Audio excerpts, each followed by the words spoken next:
They said he didn't belong there.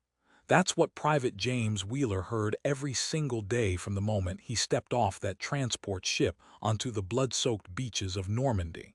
Not from the Germans, from his own side. It was June 1944, and the Allied forces were pushing deeper into Nazi-occupied France.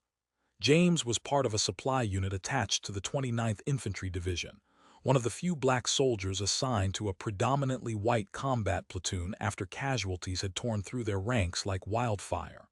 The army needed bodies. They needed men.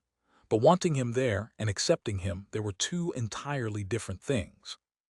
Sergeant Dutch Kowalski made that clear from the start. A broad-shouldered man from Pittsburgh with a jaw like a brick and eyes that had seen too much death, Dutch ran his platoon with an iron fist. When James first reported for duty, Dutch looked him up and down like he was inspecting spoiled meat. "Great," he muttered, loud enough for everyone to hear. "They're sending us janitors now." The other men laughed. Not all of them, but enough. Enough to make James's skin burn, though he kept his face stone still. He'd learned that expression growing up in Georgia, where showing hurt was the same as showing weakness, and weakness got you killed just as surely as a German bullet. Private Tommy O'Brien, a freckled kid from Boston who couldn't have been more than 19, didn't laugh. He didn't speak up either, but at least he didn't laugh. That was something. The platoon was tasked with securing a strategic farmhouse outside the village of St. Lo, where intelligence reported a German machine gun nest was picking off advancing Allied units like clay pigeons. 12 men, one farmhouse. Simple enough, Dutch said, if everyone did their job. "Wheeler," Dutch barked as they prepared to move out. "You stay in the rear. Handle ammunition supply. Don't need you getting in the way when the real soldiers are working." James nodded once, his rifle slung over his shoulder. "Yes, Sergeant." "Yes, Sergeant," mocked Private Eddie Russo, a wiry man from New Jersey with a cruel streak and a laugh like broken glass. "Boy knows his place, at least." They moved through the French countryside in a staggered formation, staying low through hedgerows that had turned into death traps, the infamous bocage that gave German defenders every advantage. The summer air was thick and heavy, smelling of cordite and turned earth and something worse, something James tried not to think about. When they were about 200 yards from the farmhouse, Dutch raised his fist. Everyone froze. Through the gaps in the foliage, James could see it. A sturdy stone building with a collapsed barn beside it, windows dark as empty eye sockets. Too quiet. Way too quiet. "O'Brien, Russo, flank left," Dutch whispered. "Martinez, Jackson with me up the middle. Wheeler." "Ammunition supply, I know." James's voice was flat. They began their approach. James hung back, watching the others advance in careful bounds, weapons ready. His heart hammered against his ribs. Every instinct screamed that something was wrong, that the silence itself was a trap, but what did he know? He was just the janitor, right? Then he saw it. A glint of metal in the upper window of the farmhouse, there and gone so fast he almost thought he'd imagined it. But then he saw it again, and this time he recognized what it was. The distinctive profile of an MG-42, the German machine gun that could fire 1,200 rounds per minute. They called it Hitler's buzzsaw, and James had heard what it did to men caught in its sights. But that wasn't all. As his eyes adjusted, he spotted movement in the hedgerow to the right, the opposite side from where O'Brien and Russo were flanking. More Germans, at least 4, maybe 5, waiting in ambush. The machine gun in the farmhouse was bait. The real trap was the crossfire. His platoon was walking straight into a kill box. James's mind raced. He could call out, but that would alert the Germans and trigger the ambush immediately. He could stay quiet, stay safe in the rear where Dutch had put him. After all, these men had made it clear what they thought of him. Why should he risk his life for people who saw him as less than human? He thought of his mother back in Georgia, who'd begged him not to enlist. He thought of his little sister Sarah, who'd cried when he left. He thought of every slight, every insult, every time someone had looked through him instead of at him. And then he thought of Tommy O'Brien, who hadn't laughed. He thought of the young medic Davis, who'd shared his cigarettes without comment. He thought of how Martinez had once quietly corrected Russo when he'd used a particularly ugly slur, risking his own standing in the platoon. They were still his brothers, whether they knew it or not. James moved fast, circling wide to the right, using the terrain he'd memorized during their approach. The Germans in the hedgerow were so focused on the advancing Americans that they didn't hear him coming until it was too late. He opened fire, his rifle barking 3 times, taking down the first 2 before they could react. The ambush erupted into chaos. The machine gun in the farmhouse opened up, but Dutch's men had hit the ground at the sound of James's shots.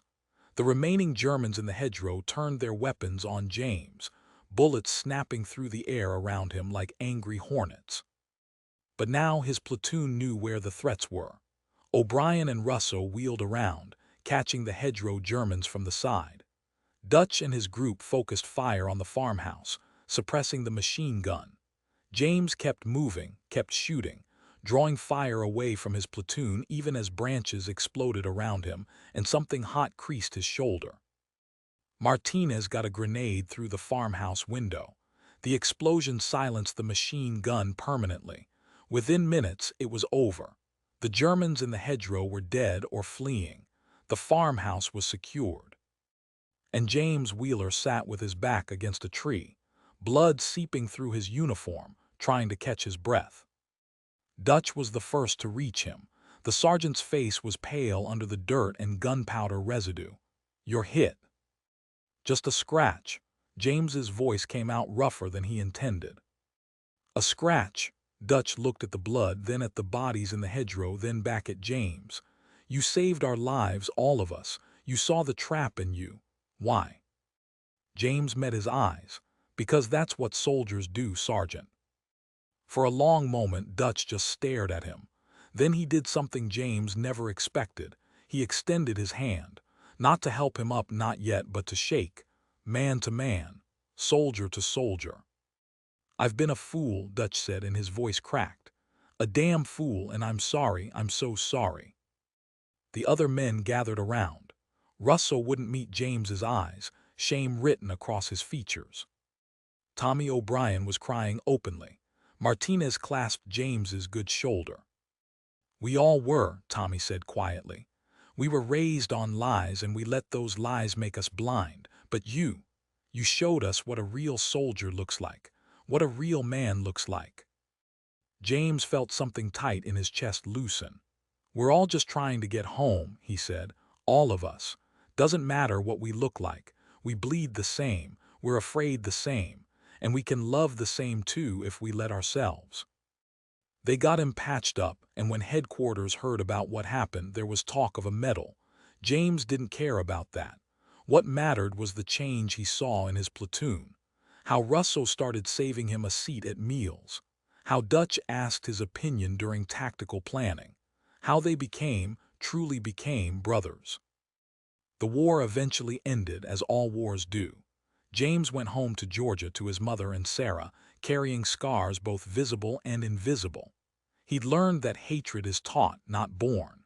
That fear makes people cruel. But he'd also learned that people can change, can grow, can see past the lies they've been fed since childhood, if someone has the courage to show them the truth. Years later, Tommy O'Brien visited him. They sat on James's porch, 2 old soldiers drinking sweet tea, and Tommy said something that James never forgot. "You know what you taught us that day? You taught us that courage isn't just facing the enemy in front of you. Real courage is saving the people who hate you. Real courage is loving when you've been given every reason not to. That's the battle that really matters. That's the war we all need to win." James looked out at the Georgia sunset, painting the sky in shades of fire and gold, and thought about all the James Wheelers out there, still fighting to be seen, to be heard, to be valued.